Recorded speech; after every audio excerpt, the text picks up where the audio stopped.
I'm Pastor Don Schultz from Voyage Church in Palm Coast, Florida. So I have a public service announcement I'd like to make. At Voyage Church, we don't get involved in politics. We don't get involved in marches. We don't put signs up. We don't pass out political literature.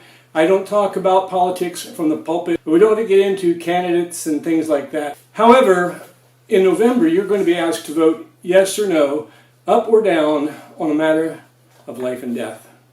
Did you know that the leading cause of death in Florida is abortion? In 2017, approximately 70,000 babies were aborted. This number has grown to 85,000 this year, and maybe more. So we can't do anything about what's happened in the past, and there are already laws on the books and laws in the legislature that, again, we can't do anything about, but we can do something about this amendment. This is called Amendment 4.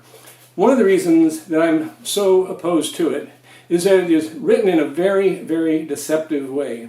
Listen to the title. It says, an amendment to prevent government from interfering with abortion.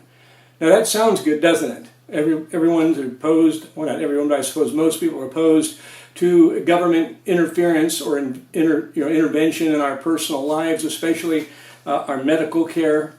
But I want you to listen to how deceptively this is written. It says, no law shall prohibit, penalize, delay, or restrict abortion before viability, or when necessary to protect the patient's health as determined by the patient's healthcare provider. This amendment does not change the legislature's constitutional authority to require notification to a parent or guardian before a minor has an abortion. So the way this is written, it sounds reasonable, unless, obviously if you're opposed to abortion at any time, any place, under any circumstances, then you wouldn't care for this. But many people are going to think, well, this sounds pretty reasonable. But let's break it down. It says, no law shall prohibit, delay, penalize, or restrict abortion. Okay, so what this means is that no law, this is going to be an amendment to the Constitution of the state of Florida, and it's saying that no law shall prohibit, penalize, delay, or restrict abortion. Now that's pretty strict. I mean, that means that after this amendment passes, it'll be very difficult for any government agency, legislature, or whatever to get involved in trying to place reasonable restrictions upon abortion. Okay? So that's one thing that's very deceptive. Secondly, it says that abortion cannot be penalized, prohibited, delayed, or restricted before viability. Now, what is viability? Now, see, that's a problem, because nowhere in the laws, state of Florida, nowhere in the state codes or any other place is viability defined. There's no comprehensive medical definition of what viability is. And people say, well, it means this or that. Well, people have opinions, but there really is no definition. Since there's not any definition, you could have viability by the abortion provider or the healthcare provider, as they say here later on.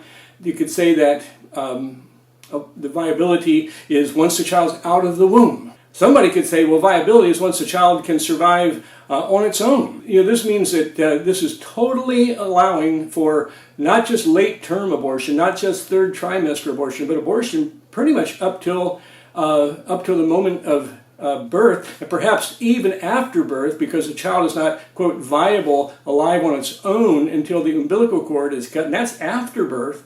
So you see, this is really, really opening up a slippery slope.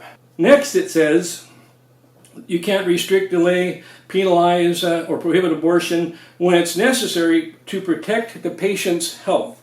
Now again, see, this is very tricky, because it doesn't say what kind of health. Could be financial health. Could say this is going to destroy their family. They're going to have to move out and live in their car if they have another child. You could say emotional health. If this mother has another baby, she's just going to be an emotional wreck. I'm just trying to make the point here. It says that you can't restrict, prohibit, delay, or penalize an abortion if it's going to affect the patient's health. Okay? It could be any kind of health problem. Then who makes the determination about the health issue? It says, as determined by the patient's health care provider. What is a healthcare provider?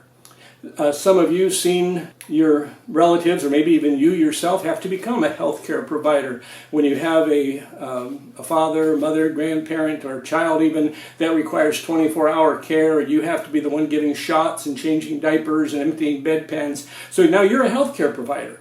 I know, again, it might seem like we're exaggerating here, but it doesn't.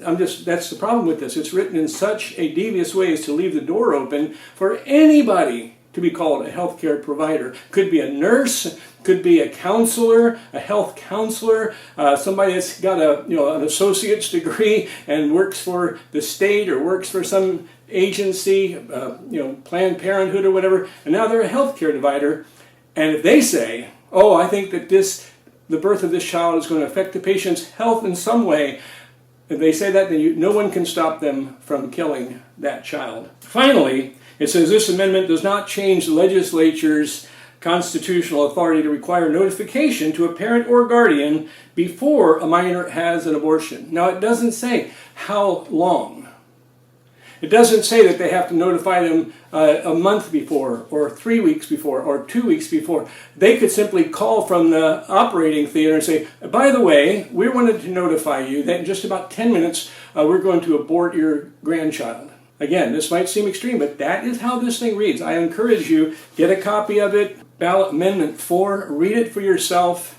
Tell as many people as you can. Vote no on 4. Let's not open the door to wholesale late-term abortion for minors without their parents even knowing about it until it's too late. And there's all kind of people don't like to think about this, I guess, but there are all kind of health issues that result from having an abortion. Many times there are complications of the female organs. Many times there's infertility. Many times even, I hate to say it, but there's cancer. Sometimes mental health issues, emotional issues that result from abortion. And this is not something that some healthcare provider should be able to counsel a 12-year-old on and then have her have an abortion. We need to close the door on this thing. Vote no on Amendment 4. God bless you.